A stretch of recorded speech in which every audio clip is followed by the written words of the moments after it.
Langkah kaki ini membawaku menuju sebuah dataran tinggi dan memesona.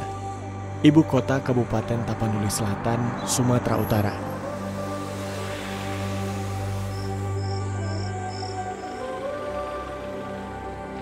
Pemirsa, kita udah dapat penginapan yang cukup nyaman.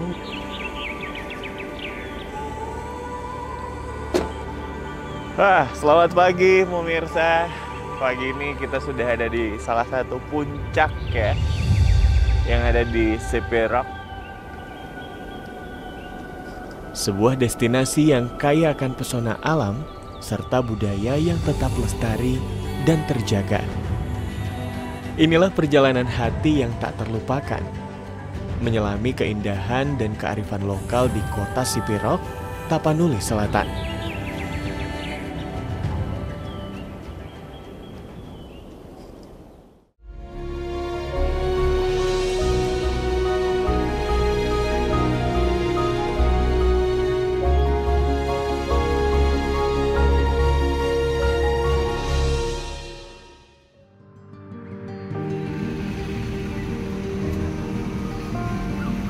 Setelah di episode sebelumnya mengeksplorasi keindahan Mandaling Natal, kali ini saya akan mengajak Anda menempuh perjalanan darat sejauh 100 km dari kota Panyabungan menuju kota CP Rock.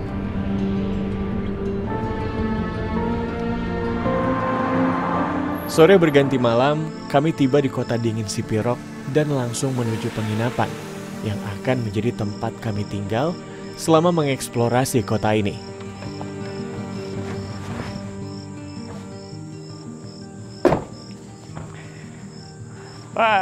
Selamat malam pemirsa.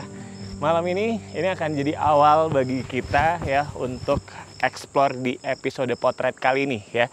Kita baru aja nyampe di kota CP Rock, Tapanuli Selatan, dan malam ini kita akan nginap dulu, stay di salah satu penginapan yang cukup ikonik ya di kota ini. Setelahnya besok pagi kita akan explore keindahan alam dan juga budaya yang sangat kaya yang ada di sini. Untuk itu ikuti perjalanan kita.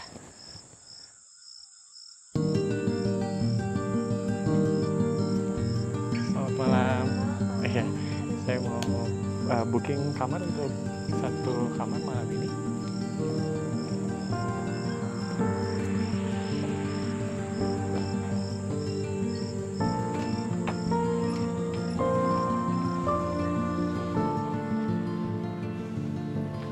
Pemirsa, kita udah dapat penginapan yang cukup nyaman dan ikonik ya di CP Rock ini.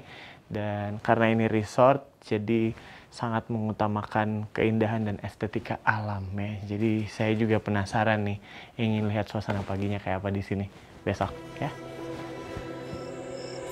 Ya, setelah hari yang cukup panjang dan melelahkan, beristirahat menjadi awal yang baik untuk memulai hari esok. Udara yang amat sejuk membangunkan saya pukul 5 pagi. Dan sebelum mengucapkan selamat pagi, saya ingin menaiki puncak yang cukup ikonik di sini. Melihat sunrise dari atas bukit bernama Tor Simagomago.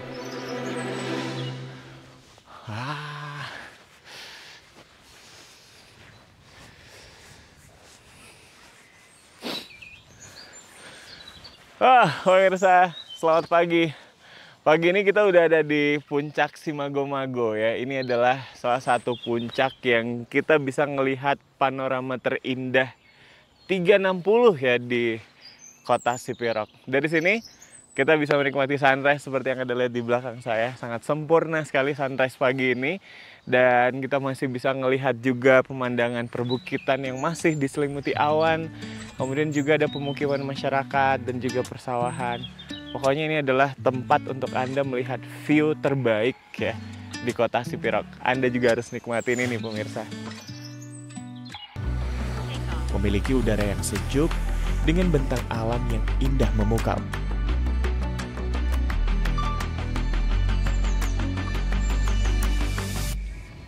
Wow. Jadi sebenarnya ya pemirsa, kalau kita lagi beruntung, kita tuh bisa ngelihat awan tuh ada di bawah perbukitan dan perkotaan ini ya. Tapi kali ini awannya agak sedikit jauh. tapi kita masih tetap bisa nikmatin. Tor Simago-Mago merupakan destinasi wisata yang cukup populer di Sipiro.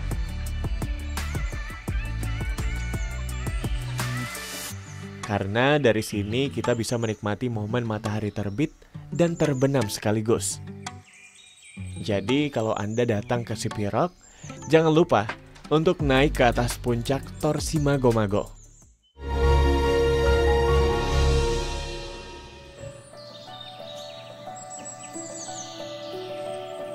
Dari Bukit Simago-Mago, kita kembali ke Bukit Sibohi, tempat saya menginap.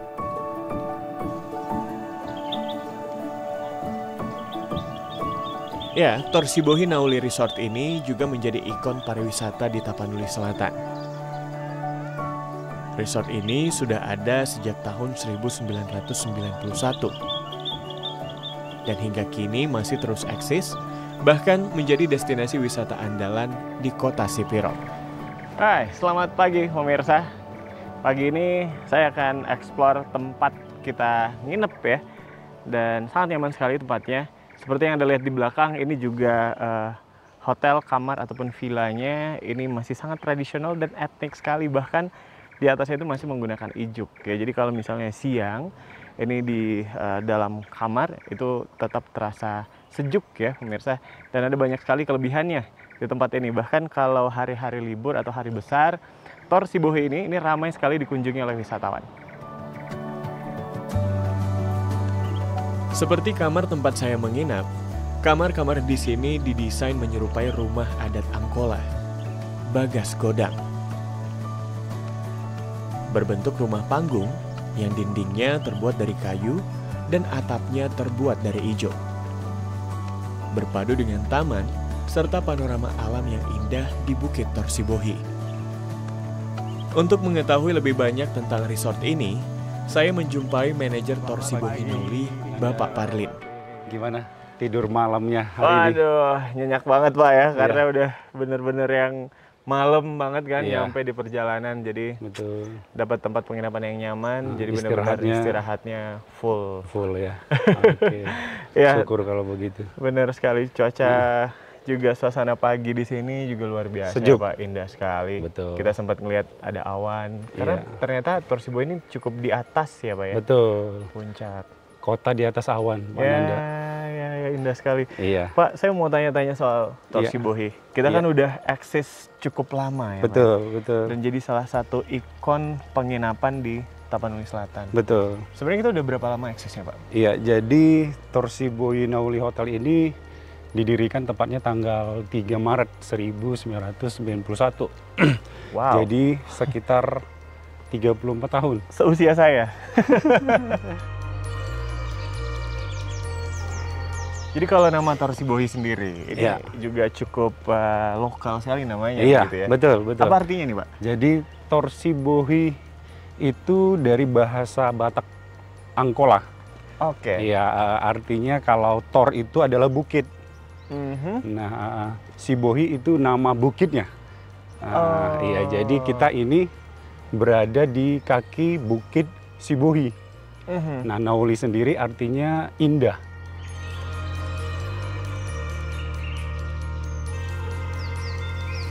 Kita enaknya mungkin ngobrol sambil keliling boleh ya Pak? Boleh. Saya kaget ternyata pagi-pagi tuh udah banyak sekali tamu kita yang datang bahkan dari luar sengaja untuk masuk ke sini. Betul, kebetulan kan bulan ini adalah hari libur anak sekolah ya. Dan kalau dilihat ini juga hotel-hotelnya, kamar-kamarnya sangat tidak biasa. Iya betul. Mungkin kita nggak akan jumpai dimanapun ya, karena masih sangat etnik sekali dan bahkan masih menggunakan atap ijuk. Iya betul. Apa sih sebenarnya yang ingin disampaikan sama Tor Sibohi lewat desain arsitektur yang seperti Pak Nanda tadi sampaikan, ini ikonik sekali ya di daerah kita Sipiro, khususnya Tapanuli Selatan. Jadi kita sebut modelnya adalah Bagas Godang, artinya rumah besar. Iya, seperti itu. Itu adalah rumah tradisional dari Tapanuli Selatan, Bagas Godang. Baik. Jadi itu yang dibawa ke sini. Iya. Jadi kita nggak hanya experience penginapan saja, hotel, resort, tapi juga kita bisa benar-benar nginap di rumah adat sekalian. Iya, benar sekali, merasakan langsung rumah adat dari daerah ini. Baik, jadi kalau orang-orang datang ke sini, bahkan ada yang tidak nginep tapi masuk ke dalam gitu ya, Pak? Iya, betul, Nah, betul. ini berarti Pengunjung. kan fasilitasnya juga ada banyak sekali. Iya, betul Seperti sekali. apa, Pak, kalau sekarang? Hotel kita ini luasnya lebih kurang 4 hektar. Wah. Jadi sangat luas. Iya. Jadi fasilitas yang ada kita tawarkan di sini ada kamar, kemudian fasilitas lain ada kolam renang, kemudian ada playground. Pengunjung kita banyak datang dengan keluarga, anak-anaknya. Jadi itu salah satu fasilitas yang kita kasih untuk menarik para pengunjung. Oke. Sambil berbincang, Pak Parlin mengajak saya untuk berkeliling, melihat secara langsung areal resort yang memiliki pemandangan terindah di Tapanuli Selatan. Dan ini ada fasilitas kolam renangnya juga ya. Jadi, jika Anda ingin sekedar berwisata tanpa menginap, Anda dapat membeli tiket masuk sebesar Rp25.000 per orang, sudah termasuk voucher makan. Pak Parlin bilang, setiap hari libur, Tor Sibohi selalu ramai dikunjungi wisatawan dari berbagai daerah. Wah, ini villa yang ada di Tor Sibohi. Ya, jadi Pak Nanda, di depan kita adalah fasilitas yang sangat bagus, yaitu playground. Jadi cocok sekali untuk pengunjung kita yang bawa keluarga, anak-anak tepatnya. Jadi dipastikan anak-anak mengelilingi semua area ini kalau sudah datang. Seperti itu. Benar sekali. Wah, ini kalau anak-anak udah pada kesini kayaknya nggak mau pulang. Nggak mau pulang sampai sore, bahkan nginap ya kita tawarkan. Nginep kan. Jadi emang di sini tuh selain nginep, orang-orang bisa datang begitu aja dan ini udah kayak jadi tempat wisata ya, Pak? Jadi tempat wisata favoritnya. Oke. Iya. Kita lanjut ke lihat apa lagi, Pak, mungkin yang boleh bisa kita explore. Kita bisa lihat itu karena mungkin tempatnya kita masih kayu terus pakai ijuk jadi adem.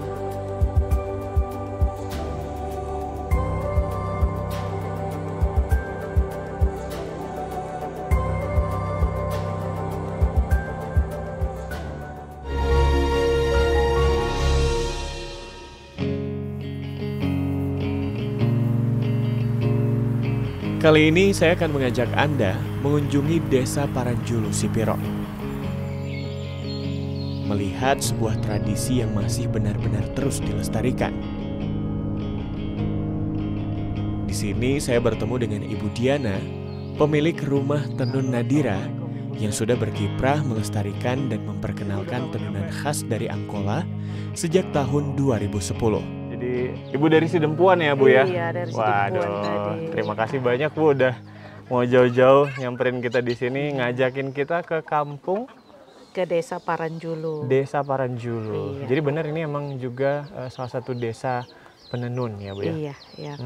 Setiap rumah rata-rata bertenun, ibu-ibunya semua. Oke.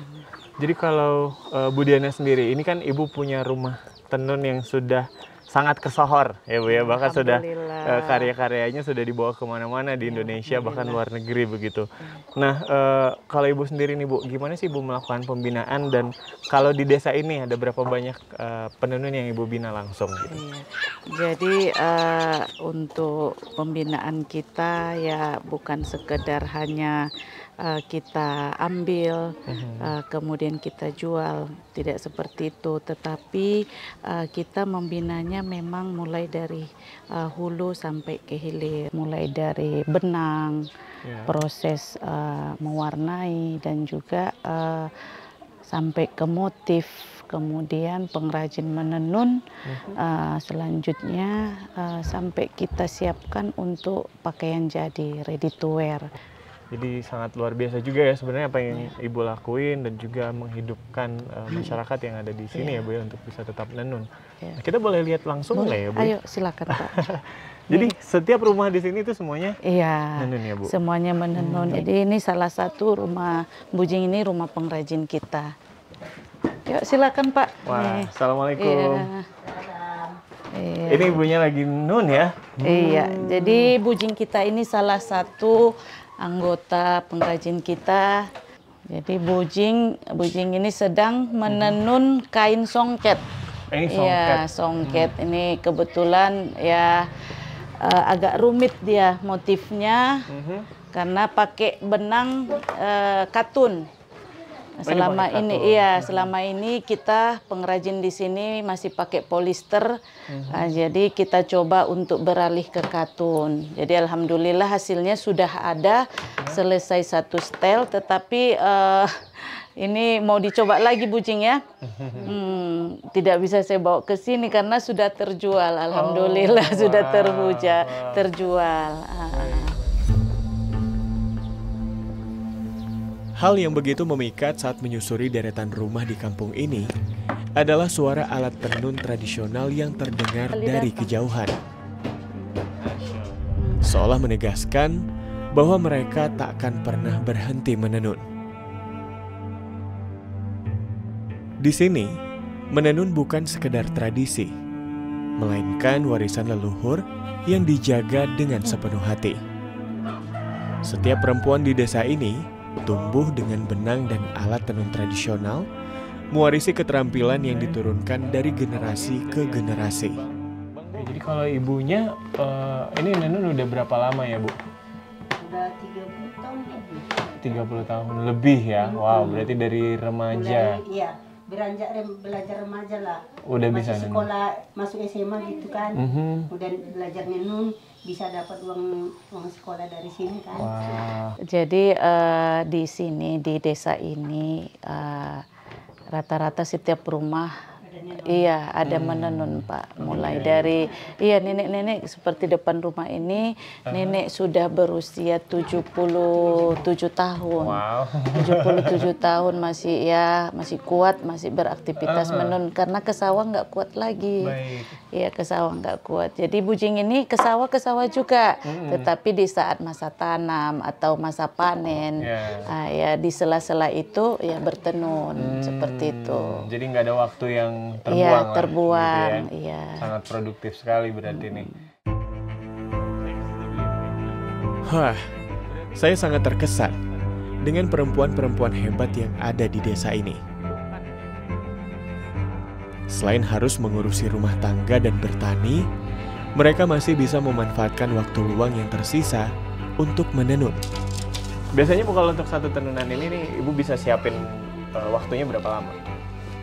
2 bulan tuh sih dulu. 2 bulan waktunya? Iya, kalau satu setel. Satu setel kayak gini ya? Iya. Ini yang lagi Ibu buat apa Bu? Kainnya yang ada Songket ya? songket ya. Motifnya Bu? Motifnya motif ules Batak lah. Oh, baik. Memang nggak boleh hilang kalau motifnya ini dari tetap dipertahankan kalau motifnya dari apa ini? Dari ules Batak. Jadi memang motif yang dari dulu ya sebenarnya yang terus dipakai ya Bu ya sampai hari ini. Gimana perasaannya Bu tenunnya itu bisa sampai kemana-mana? Senang lah, enak. Ya. Senang kan? Ya. Seni dinang. Senang. Senang, bangga, bahagia. Mudah-mudahan yang anak gadisnya yang kecil-kecil nanti mau bertenun kan. Amin. Selanjutnya, Ibu Lena mengajak kami berkunjung ke rumah Ibu Mawarni Siagian. Seorang penenun berusia 78 tahun yang juga menjadi sumber inspirasi bagi Ibu Lena untuk terus melestarikan tradisi menenun. Di usia senjanya, Ibu Mawarni tetap produktif. Bahkan sebagian besar waktunya, ia habiskan di depan alat tenun, merajut benang demi benang dengan penuh ketekunan dan cinta. Ya, di balik setiap helai kain yang terjalin, tersimpan cerita, doa, dan identitas budaya masyarakat Angkola. Meski zaman terus berubah, suara kayu tenun masih bergema di rumah-rumah desa Paranjulu, menjadi bukti bahwa warisan nenek moyang tetap hidup dan terjaga. Masih teliti ya punya. Ini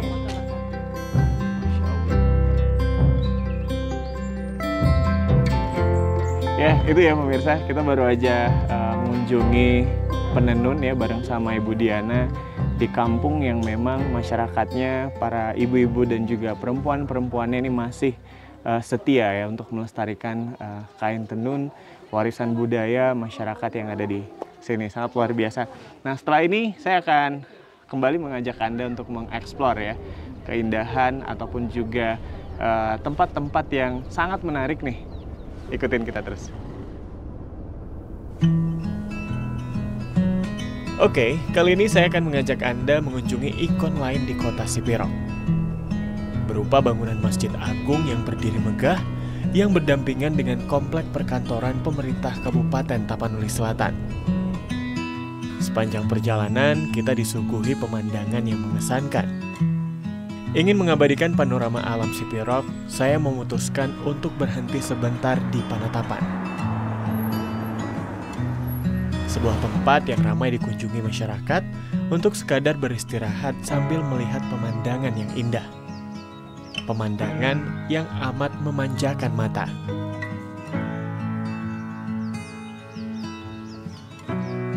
Setelah puas, kita melanjutkan kembali perjalanan menuju Masjid Agung.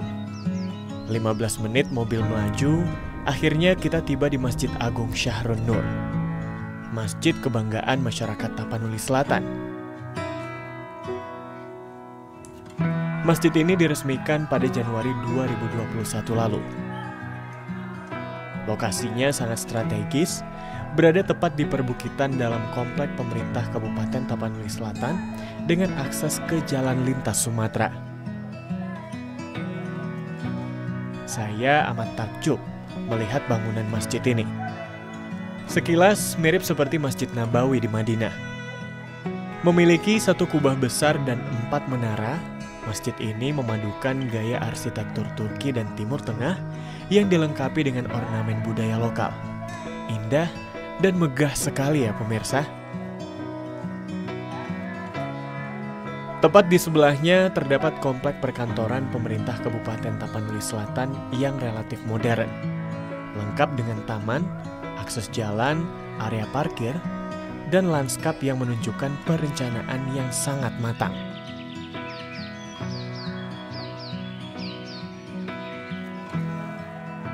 Alam yang begitu indah, budaya yang begitu kaya, dan keramahan masyarakat yang begitu tulus, semua menyatu di kota ini.